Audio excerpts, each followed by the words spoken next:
हाय साथियों, mission GK GS global academy में आपका स्वागत है। आज घटना चक्र का थर्ड पार्ट स्टार्ट हो रहा है, गवर्नर जनरल। इसमें 15 पेज पढ़ना था। इसमें ध्यान दीजिएगा क्वेश्चन पे। फर्स्ट क्वेश्चन देखिएगा, निम्नलिखित कथनों पर विचार कीजिए। रॉबर्ट क्लाइव बंगाल के प्रथम गवर्नर जनरल थे। रॉबर्ट क्लाइव बंगाल के प्रथम गवर्नर जनरल थे? नहीं, ये भारत के गवर्नर जनरल थे। 2 बोल रहा है विलियम बेंटिंक भारत के प्रथम गवर्नर जनरल थे। हाँ, ये सही हो जाएगा। ध्यान दीजिएगा इसका डिस्कशन। वारेन हेस्टिंग्स को 1774 ईस्वी में बंगाल का प्रथम गवर्नर जनरल नियुक्त किया गया। 1834 ईस्वी में लॉर्ड विलियम बेंटिंक को भारत का प्रथम गवर्नर जनरल बनाया गया। रॉबर्ट क्लाइव बंगाल का पहला गवर्नर नियुक्त किया गया, जो इस पद पर 1758 से 60 ईस्वी एवं 1765 से 67 ईस्वी की अवधि में रहे थे। रॉबर्ट क्लाइव के ही समय पलासी की युद्ध हुई थी 23 जून 1757 में। रॉबर्ट क्लाइव और सिराजुद्दौला के बीच हुआ था। आगे ध्यान दीजिएगा, भारत के प्रथम गवर्नर जनरल कौन थे? इसका आंसर हो जाएगा भारत के प्रथम governor general Lord William Bentinck, जो यहाँ पे स्टार मार्क दिया हुआ है, ऑप्शन नहीं है। ध्यान दीजिए आगे 3 नंबर क्वेश्चन, भारत का प्रथम गवर्नर जनरल कौन थे? इसका आंसर क्या हो जाएगा? Lord William Bentinck. इनमें से कोई नहीं, इसमें ऑप्शन नहीं है। 4 नंबर क्वेश्चन देखिए, निम्नलिखित घटनाओं पर विचार कीजिए। एक बोल रहा है क्लाइव का पुनः भारत आगमन। 2 बोल रहा है इलाहाबाद की संधि। 3 बोल रहा है बक्सर का युद्ध। 4 बोल रहा है वारेन हेस्टिंग्स का भारत का गवर्नर बनना। उपयुक्त घटनाओं की घटित होने के क्रमानुसार को निम्नलिखित कूट में से सही क्रम का चयन कीजिए। इसमें कोई भी ऑप्शन सही नहीं है। यहाँ देखिएगा, बक्सर का युद्ध कब हुआ था? 22 अक्टूबर 1764 ईस्वी को बक्सर का युद्ध हुआ था। क्लाइव का पुनः भारत आगमन 3 मई 1765 को हुआ था। क्लाइव का पुनः भारत आगमन कब हुआ था? 3 मई 1765 को हुआ था। इलाहाबाद की पहली संधि हुई थी 12 अगस्त 1765 और दूसरी संधि हुई थी 16 अगस्त 1765। उसके बाद वारेन हेस्टिंग्स का भारत का गवर्नर बनना, ये 1772 में। वारेन हेस्टिंग्स का बंगाल का गवर्नर बनना हुआ था 1772 में। ठीक, इस प्रश्न में त्रुटि है। वारेन हेस्टिंग्स को भारत का गवर्नर बताया गया है, जो कि गलत है। वह कलकत्ता प्रेसिडेंसी या बंगाल का गवर्नर 1772 ईस्वी में बना तथा 1774 ईस्वी में बंगाल का गवर्नर जनरल बना था। आगे ध्यान दीजिए 5 नंबर क्वेश्चन, निम्न कथनों में से कौन सा सही नहीं है? जन प्रशासन, ये नंबर ऑप्शन देखिए, जन प्रशासन की नींव वारेन हेस्टिंग्स द्वारा मजबूती से रखी गई, जिस पर ऊपरी संरचना कॉर्नवालिस ने की। ये बात क्या है? सही है। ईस्ट इंडिया कंपनी की असैनिक और सैनिक सुधार करने का श्रेय क्लाइव को था। ये भी सही है। सी नंबर देखिए, लॉर्ड विलियम बेंटिक सबसे बड़े ब्रिटिश शासकों में से एक था, क्योंकि उसने भारत में ब्रिटिश साम्राज्य को संग्रहित किया। ये गलत है। 4 बोल रहा है लॉर्ड डलहौजी ने धेतु के सिद्धांत के आधार पर ब्रिटिश साम्राज्य में समृद्ध क्षेत्र जोड़े। ये सही है। डिस्कशन देखिएगा इसका, क्लाइव के समय में असैनिक तथा सैनिक दोनों सुधार हुए। असैनिक सुधारों के अंतर्गत क्लाइव ने उपहार लेना तथा निजी व्यापार बंद करा दिया। उसने आंतरिक कर देना अनिवार्य बना दिया। सैनिक सुधारों के अंतर्गत क्लाइव ने आज्ञा दी कि दोहरा भत्ता बंद कर दिया जाए तथा जनवरी 1766 से यह भत्ता केवल उन सैनिकों को ही मिलता था जो बंगाल तथा बिहार की सीमा से बाहर कार्य करते थे। जन प्रशासन की नींव वारेन हेस्टिंग्स द्वारा मजबूती से रखी गई थी। जिस पर ऊपरी संरचना कर्नवालिस ने तैयार की। कर्नवालिस के समय में न्यायिक सुधार, फौजदारी कानून में सुधारों, पुलिस सुधार, कर संबंधी सुधारों तथा व्यापारिक सुधारों से जन प्रशासन की नींव पड़ी। विलियम बेंटिंग, जो 1828 से 35 ईस्वी तक के शासन के 7 वर्षों में पुरानी निरंतर युद्धों तथा संयोजन की नीति को तिलांजलि दे दी गई। भारतीय इतिहास में बेंटिंग का नाम सामाजिक तथा प्रशासनिक सुधारों के कारण स्मरण किया जाएगा। लॉर्ड डलहौजी, जो 1848 से 56 ईस्वी ने व्यापगत के सिद्धांत के अंतर्गत 1848 ईस्वी में सतारा, 1849 ईस्वी में जैतपुर तथा संभलपुर, 1850 में बघात, 1852 ईस्वी में उदयपुर, 1854 में झांसी तथा 1854 में ही नागपुर का विलय कर लिया। 1856 में डलहौजी ने अवध का विलय कुप्रशासन के बहाने से किया था। लॉर्ड डलहौजी के बारे में देखिएगा, व्यापगत का सिद्धांत यानी डॉक्ट्रिन ऑफ लैप्स की नीति से किसे जाना जाता है? लॉर्ड डलहौजी को जाना जाता है। लॉर्ड डलहौजी ने सतारा को 1848 ईस्वी में मिलाया था और जैतपुर और संभलपुर को 1849, उदयपुर 1852, झांसी 1853, नागपुर 1854 तथा कुशासन के आरोप में किसे कंपनी में मिलाया था? अवध को। अवध को कब? 1856 में। लॉर्ड डलहौजी का शासनकाल कब से कब तक था? 1848 से 56 तक था। रेलवे माइनूट यानी 1853 में बम्बई से थाने तक रेल का परिचालन भी किया था। इसने डाक टिकट का प्रचलन किया। कब किया था? 1854 में डाक टिकट का प्रचलन किया। पहली बार सार्वजनिक निर्माण विभाग तथा लोक शिक्षा विभाग की भी स्थापना 1854 में ही किया था।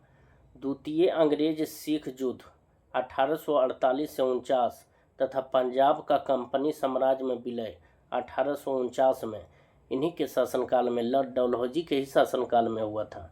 निचले बर्मा या पेगू का अधिग्रहण 1852 ईस्वी में किया। बूढ़ का शिक्षा संबंधी डिस्पैच 1854 तथा स्थानीय भाषा के स्कूलों तथा सरकारी कॉलेजों की स्थापना, ये भी लॉर्ड डलहौजी के शासनकाल में 1854 में हुई। 1856 ईस्वी में इसने तोपखाने के मुख्यालय को कलकत्ता से मेरठ स्थानांतरित किया और सेना का मुख्यालय कहाँ स्थापित किया? शिमला में स्थापित किया। इसने शिमला को ग्रीष्मकालीन राजधानी बनाया था। लॉर्ड डलहौजी ने शिमला को ग्रीष्मकालीन राजधानी बनाया। देखिएगा, लॉर्ड डलहौजी ने व्यापगत के सिद्धांत यानी डॉक्ट्रिन ऑफ लैप्स, जिसको हड़प नीति कहते हैं, लॉर्ड डलहौजी को हड़प नीति के नाम से जाना जाता है क्योंकि व्यापगत के सिद्धांत के अनुसार ये सबसे पहले सतारा को कंपनी में मिलाया था। कब? 1848 में। सतारा को 1848 में, जैतपुर व संभलपुर को 1849 में, उदयपुर को 1852 में, झांसी को 53 में, नागपुर को 54 में, कुशासन के आरोप में किसको कंपनी में मिलाया था? अवध को। कब? सबसे लास्ट 1856 में। 1856 में सबसे पहले सतारा को कंपनी में मिलाया 1848 में, सबसे बाद में अवध को 1856 में। आगे देखिए, भारत में ब्रिटिश का संस्थापक कौन था? ये कौन हो जाएगा? Option C, Lord Clive. Bharat में ब्रिटिश साम्राज्य का संस्थापक कौन हो जाएगा? लॉर्ड क्लाइव हो जाएगा। भारत में ब्रिटिश साम्राज्य का संस्थापक लॉर्ड यानी रॉबर्ट क्लाइव को माना जाता है, जो 23 जून 1757 को हुई प्लासी की लड़ाई में विजेता अंग्रेजी सेना का नेतृत्व करता लॉर्ड क्लाइव था। इसी युद्ध के उपरांत बंगाल में ब्रिटिश साम्राज्य की नींव पड़ी थी। प्लासी का युद्ध 23 जून 1757 को हुआ था। अंग्रेज कौन थे? अंग्रेजी का नेतृत्व कौन कर रहा था? Robert Clive. और इधर से कौन था? सिराजुद्दौला। बंगाल का नवाब सिराजुद्दौला और रॉबर्ट क्लाइव के बीच प्लासी की युद्ध हुई थी। आगे ध्यान दीजिएगा, इसमें और एक युद्ध था बेदरा का युद्ध। बेदरा का युद्ध कब हुआ था? 1759 में अंग्रेज और डच के बीच हुई थी। बांडीबास की युद्ध कब हुआ था? 22 जनवरी 1760 को हुआ था। यह अंग्रेज और फ्रांसीसी के बीच हुआ था, जिसमें फ्रांसीसी क्या हुए? हार गए थे। पानीपत की युद्ध कब हुई थी? 22 अक्टूबर 1764 को हुआ था। अंग्रेजी सेना का नेतृत्व कौन किया था? हेक्टर मुनरो किया था। बक्सर युद्ध में अंग्रेजी सेना का नेतृत्व कौन किया था? हेक्टर मुनरो किया था। मुंगेर से कौन था शामिल हुआ था? कौन सा था? मीर कासिम। मुंगेर से मीर कासिम था। और इलाहाबाद से कौन था? शुजा-उद-दौला। और दिल्ली से कौन हो जाएगा? शाह आलम द्वितीय। दिल्ली से शाह आलम द्वितीय ये बक्सर के युद्ध में शामिल थे। 3 गो था भारत की तरफ से और 1 अंग्रेज था। आगे ध्यान दीजिएगा, उसके बाद इलाहाबाद की संधि हुई 12 अगस्त 1765 में। इलाहाबाद की प्रथम संधि और दूसरी संधि कब हुई थी? 16 अगस्त 1765 में। आगे ध्यान दीजिए 7 नंबर क्वेश्चन। अंग्रेजों के विरुद्ध बनारस विद्रोह का नेतृत्व किसने किया था? इसमें ऑप्शन है ए शुजा-उद-दौला, बी आसफ-उद-दौला, सी राजा चेत सिंह और डी राजा महिप नारायण सिंह। कौन हो जाएगा? राजा चेत सिंह। सी नंबर ऑप्शन हो जाएगा राजा चेत सिंह। ध्यान दीजिएगा, बनारस विद्रोह राजा चेत सिंह द्वारा 1781 ईस्वी में किया गया था। इस विद्रोह में तत्कालीन गवर्नर जनरल वारेन हेस्टिंग्स ने अपने सैनिकों के साथ भगाकर चुनार के किले में शरण लिया था। आगे ध्यान दीजिए 8 नंबर क्वेश्चन। कलकत्ता में एशियाटिक सोसाइटी की स्थापना के समय बंगाल का गवर्नर जनरल कौन था? पहले एशियाटिक सोसाइटी की स्थापना कब हुई थी? 1784 में। एशियाटिक सोसाइटी की स्थापना कब हुआ था? 1784 में हुआ था। ठीक, हाँ 1784 में गवर्नर बंगाल का गवर्नर जनरल था कौन? Warren Hastings. वारेन हेस्टिंग्स था। ध्यान दीजिए 15 जनवरी 1784 को एशियाटिक सोसाइटी की स्थापना के समय बंगाल का governor general Lord Warren Hastings थे, जो 1774 से 1785 ईस्वी तक रहे थे।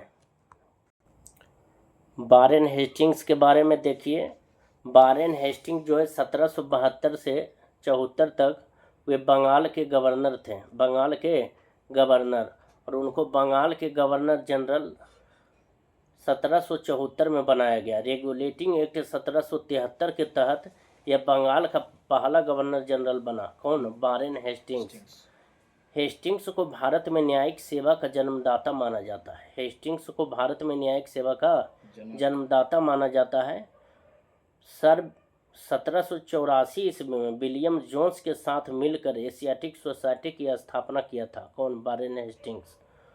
वारेन हेस्टिंग्स पहला गवर्नर जनरल था जिस पर इंग्लैंड लौटने पर महाभियोग चलाया गया था। इसी के समय में कब जोनाथन डंकर ने बनारस में संस्कृत विद्यालय की स्थापना की थी? 1782 में। कब किया था? 1782 में। गीता के अंग्रेजी अनुवादकार विलियम विल्किंस चार्ल्स को हेस्टिंग्स ने आश्रय प्रदान किया। आगे देखिए, हेस्टिंग्स ने बंगाली ब्राह्मण नंद कुमार पर झूठा आरोप लगाकर न्यायालय से फांसी की सजा दिलवा दी थी।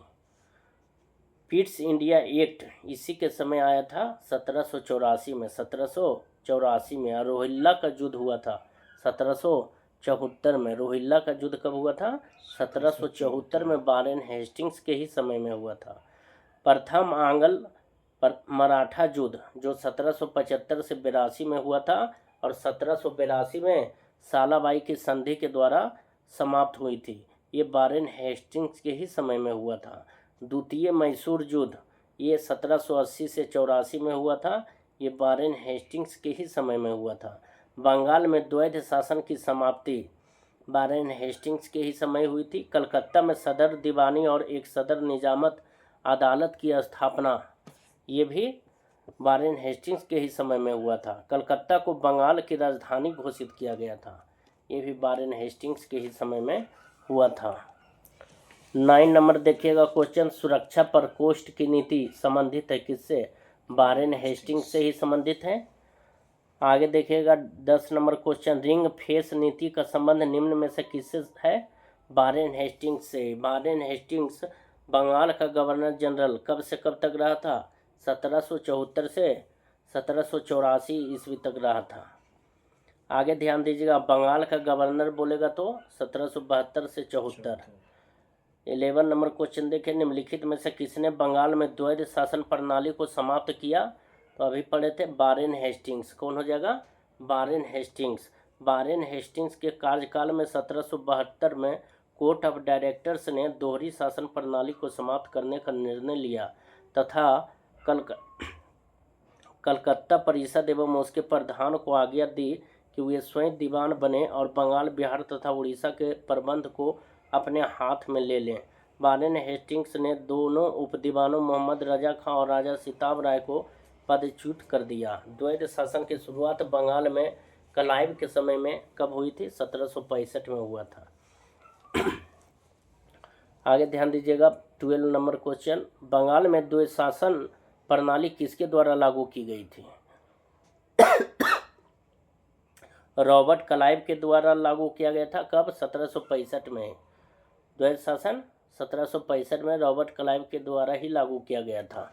आगे ध्यान दीजिएगा 13, किस गवर्नर जनरल पर महाभियोग का मुकदमा चलाया गया था? वारेन हेस्टिंग्स पर ही चलाया गया था। आगे ध्यान दीजिए 14 नंबर क्वेश्चन, निम्नलिखित में से किस पर ब्रिटिश संसद में महाभियोग का मुकदमा चलाया गया था? वारेन हेस्टिंग्स की होगा। वेल्लोर का विद्रोह किस गवर्नर जनरल के समय में हुआ था?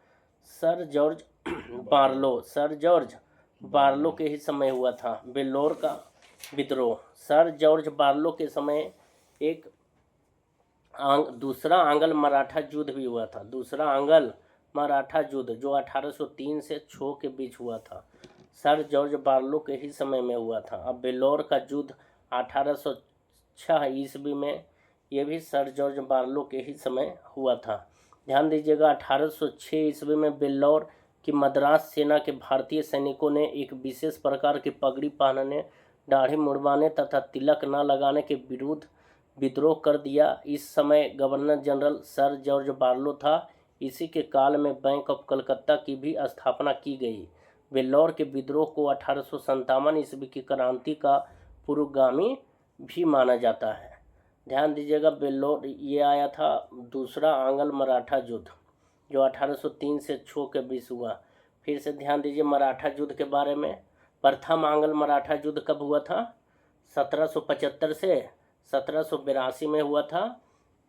और किस संधि के द्वारा समाप्त हुआ? 1782 में सालाबाई की संधि के द्वारा समाप्त हुआ।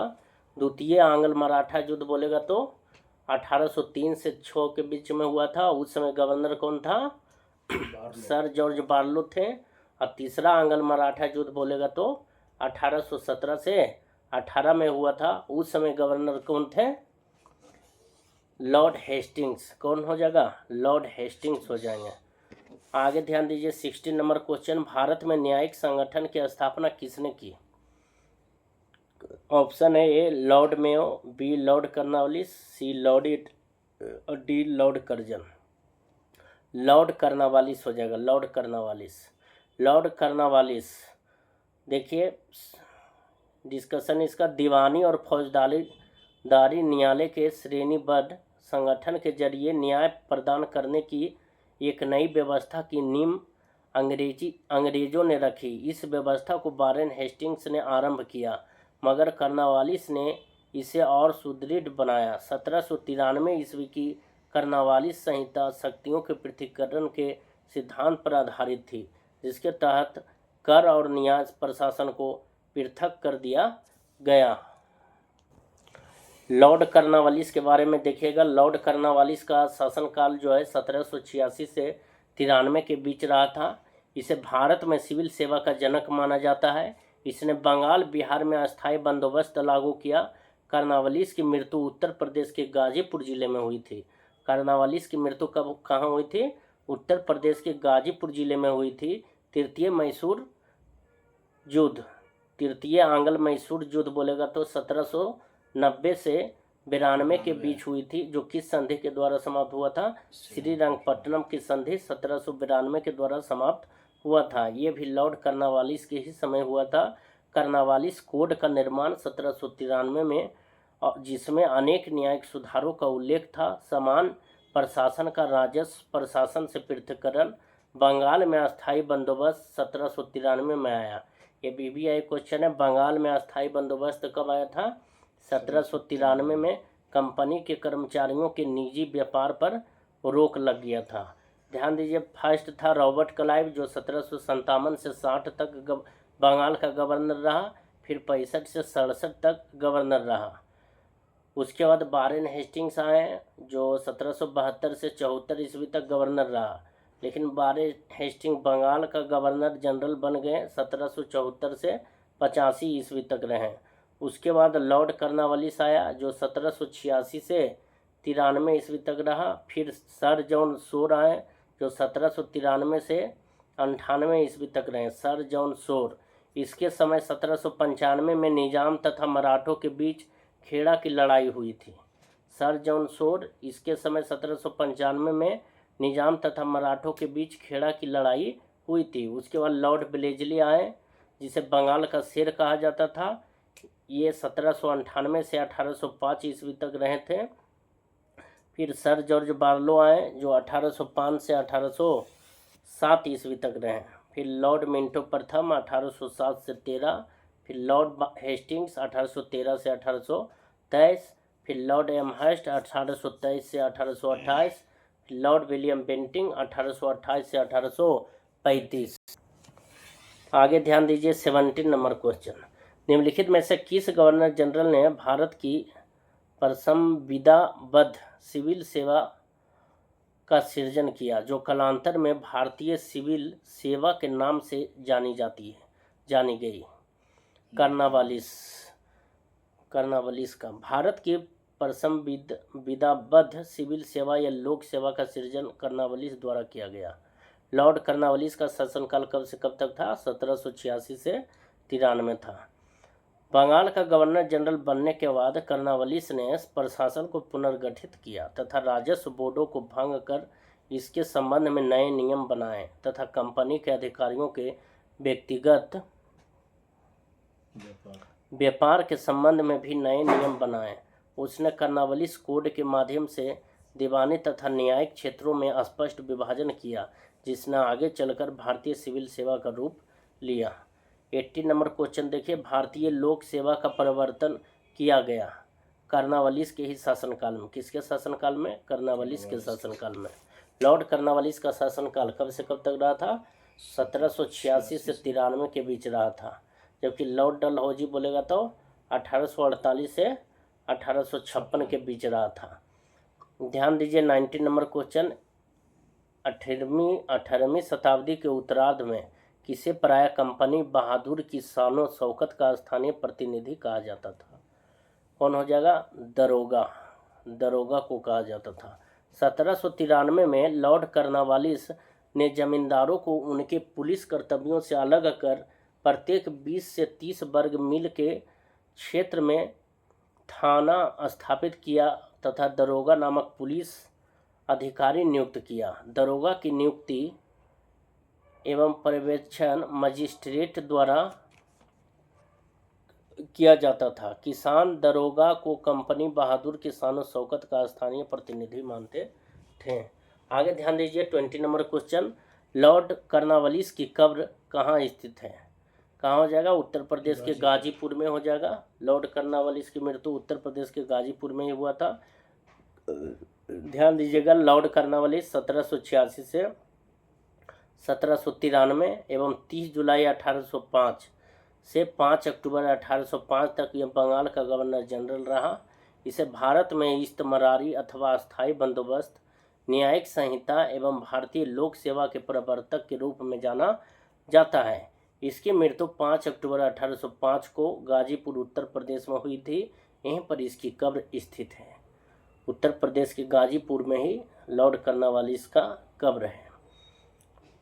आगे ध्यान दीजिएगा, 21 नंबर क्वेश्चन। लॉर्ड ब्लेजली द्वारा लागू की गई सहायक संधि व्यवस्था के बारे में निम्नलिखित में से कौन सा कथन लागू नहीं होता है? कंपनी के लिए एक नियत आय का प्रबंध करना, ये लागू नहीं होता है। कंपनी के लिए एक नियत आय का प्रबंध करना, ध्यान दीजिएगा। इसमें लॉर्ड वेलेस्ली ने भारतीय राज्यों को अंग्रेजी राजनीतिक परिधि में लाने के लिए सहायक संधि प्रणाली का प्रयोग किया। उस समय फ्रांस के विरुद्ध यूरोपीय शक्तियों का बना हुआ मोर्चा छिन्न भिन्न हो चुका था। नेपोलियन मिस्र तथा सीरिया को विजित कर चुका था और गंभीरतापूर्वक भारत पर आक्रमण करने की सोच रहा था। ऐसी परिस्थिति में वेलेस्ली ने भारत में सहायक संधि प्रणाली का प्रयोग किया, जिससे अंग्रेजी सत्ता की श्रेष्ठता स्थापित हो गई और नेपोलियन का भय भी टल गया। सहायक संधि की शर्तों में एक शर्त यह भी थी कि संधि को स्वीकार करने वाली रियासत कंपनी की एक सेना को रखेगी, जिसका सारा खर्च राज्य को देना होगा। इस सेना को चलाने का अधिकार केवल कंपनी को होगा। सहायक संधि को स्वीकार करने वाला राज्य किसी भी यूरोपीय या अंग्रेजों के दुश्मनों की सहायता नहीं करेगा और उनके किसी भी व्यक्ति को नौकरी नहीं देगा। आगे देखिएगा 22 नंबर क्वेश्चन। लॉर्ड वेलेस्ली को सहायक संधि को स्वीकार करने वाला पहला मराठा सरदार कौन था? पेशवा बाजीराव द्वितीय। पेशवा बाजीराव द्वितीय था मराठा सरदार जो लॉर्ड वेलेस्ली की सहायक संधि को स्वीकार किया। लॉर्ड वेलेस्ली का शासनकाल कब से कब तक था? 1798 से 1805।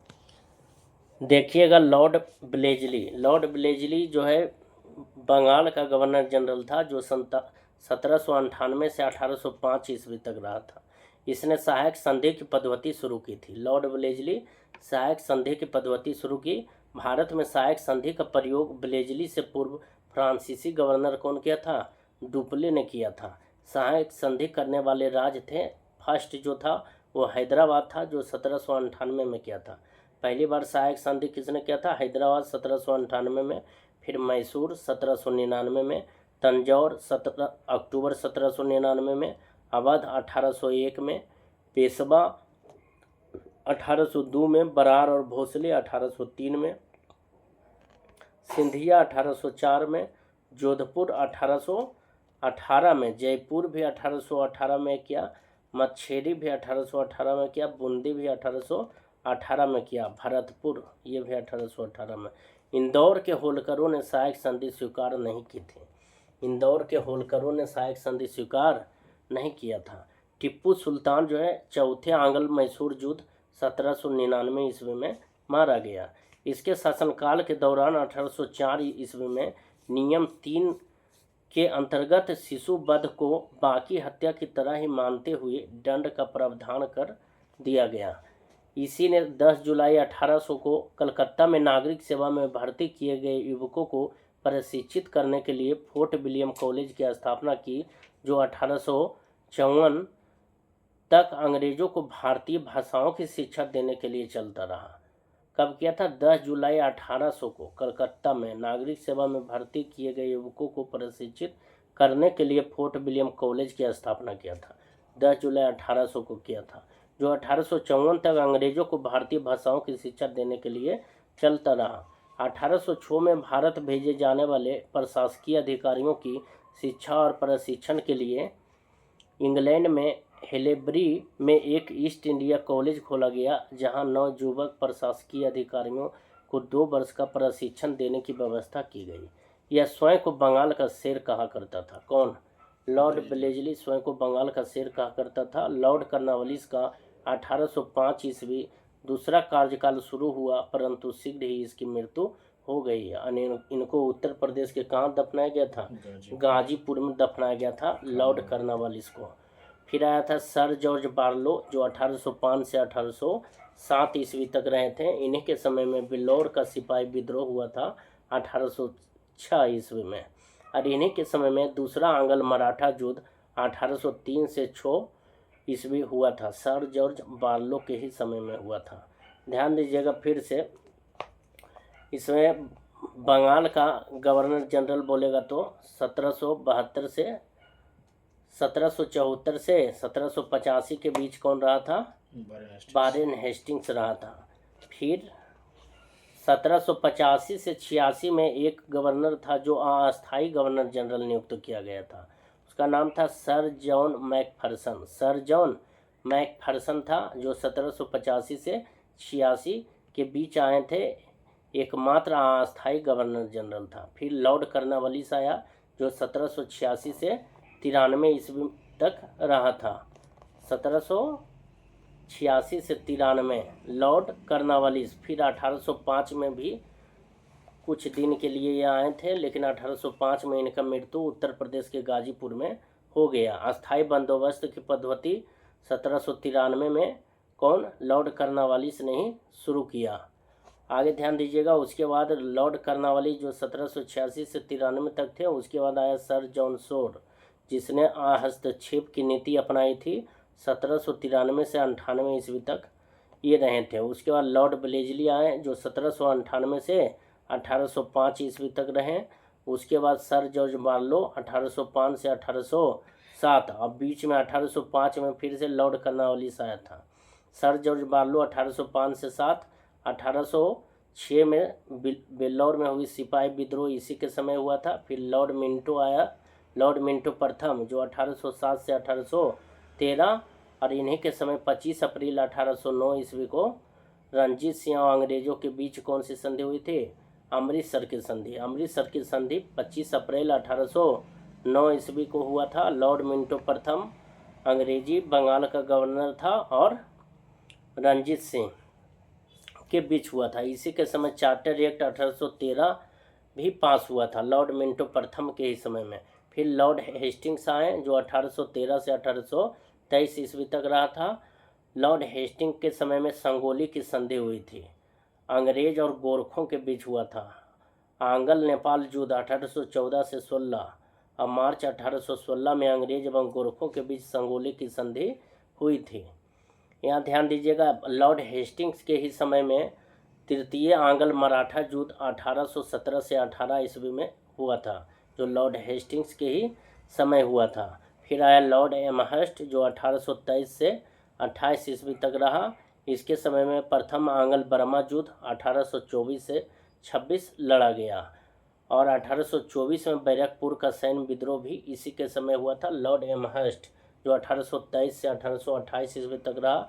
फिर लॉर्ड विलियम बेंटिंग आए जो 1828 से 35 ईस्वी तक रहे थे, लॉर्ड विलियम बेंटिंग।